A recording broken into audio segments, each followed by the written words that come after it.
Let me put my strap, man. Can you shoot fuck my strap? There, that's right, that's perfect. All right. That WBC silver title sitting on your shoulder right there, how does that feel, man? Man, this feels awesome, hey? Like, hard work, dedication, and consistency paid off. You were in Saudi Arabia for almost 2 weeks. You waited for this, and you waited, and you waited for a while for this fight, but you got the big shot with the WBC silver. Is it surreal right now? For now, I'm enjoying the moment, hey? Tomorrow, I'm gonna wake up and like, oh my word, I'm a WBC silver champion, you know, because of all the things that I went through 9 months off, and I still came back, and I performed very well, and I got the strap, and thanks to MTK, Tel Steel, and AC Slabs, Ice Pass, Olympus, and what's my name? Yeah, that's it. And okay, let's talk about your performance now. Dave Penizloza, he was touted as one of the next Filipino superstars. You managed to beat him quite easily, even though it's a tough fight. You made a tough fight look easy. How would you assess your performance? I mean, that's all part of the gameplay.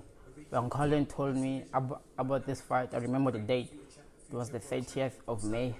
I was lying in my bed. He told me, yo, listen, we have a fighting a guy called Dave Penizloza. He's a southpaw. So immediately after he told me that, I went to BoxRec, I checked his record, and I went to YouTube. I saw one of his fights, and then I'm saying, listen, we're taking this fight because I knew that like we could beat him. And how was he when you got in there with him? Yo, he still looked the same as like how we saw him on his last fight, you know, on YouTube. Strong fighter, but he's one-dimensional, and he's flat-footed, and he can crack.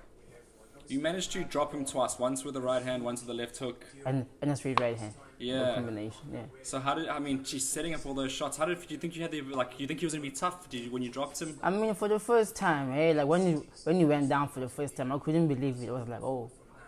And like I thought that like he wasn't going to get up. Big because I loaded up under the right hand. And when I dropped him for the second time, it was unbelievable, man. I was like, okay, I got this fight in the bag. We say it time and time about you. When you fight the good guys, you rise to the occasion. You rose to the occasion again. The Saudi Arabian crowd here tonight, big arena. How did you feel in this place? Yo, it was electrifying, man. Like it was electric. Like the fans here, yo, they are unbelievable, you know. And they were rooting for my opponent, hey? Yeah. But as time went on, they started not to root for me. Isn't that crazy how they start cheering the opponent's name and then as you winning, they just start cheering your name and you win them over? Yeah, I mean, like, just, you know, boxing is all about, like, it's 20% physical and 80% mental. As long as your mind is in the right place, no matter what the crowd says, no matter what the people say, you just need to go inside the ring and do your job. And, like, inside the ring, it's only you and your opponent, nobody else. Great that you mentioned that because it is a lonely sport at the end of the day. Win, lose, you got to take it. But you won, and look at that belt. I just want to see if you can show the fans your faces on that belt as well. Yeah, man. Here it is, man.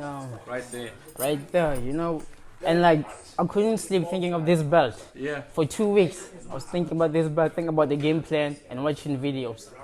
As you left, actually, a crazy moment happened. You were walking out. You took all the pictures with the fans. Then Amir Khan came right up to you and said to you, "You're coming on that next build that we're putting on here." Yeah, it was. I couldn't believe it, man. Like he was so impressed because the way I see things is like I wasn't supposed to win the fight. Yeah. You know, like they weren't waiting for me. You know, but he was so impressed with me, and then they want me back here. So, but I will leave that to my manager and trainer, Colin Nathan. Do you think that one of the things that was that you had experience in big fights and he didn't? Yeah, that played a major part because he's been fighting bumps, like I've said before. You know? So I knew that like to this big occasion, he was inexperienced, you know. And me, like I fought Vejek, I fought Signis, I fought bumps and Timabam. So I've had big fights before this one. Amir Khan said he wants you back on in November. You ready to rest up and then come back? Yeah, man, like I'm ready, but this time we need to, Colin needs to sort out a few things, you know. Of course, and of course, South Africa back home watching is so proud of you. You did them well because we had a couple of decisions here and there, but South Africa is really proud of you. Do you have a message for them? Yeah, man, I would like to say a big shout out to all my people back home, you know. My mother, I did this for her because I missed her birthday, you know. It was a birthday on the 9th of July, so like I did this for her. So like this is a present. And also to Rumble Africa, a promotion, you know, for allowing me to come to Saudi Arabia and miss that tournament, you know. A big thanks to them, and also my people back home, and like the people back in Free State, welcome for putting me in their profile pictures, their messages on Facebook, man. Like team lights out, man. Yeah. Lerato, we all love you from South Africa, and congratulations again on this big thing. Thank you, man. Get the strap, got the strap. Well,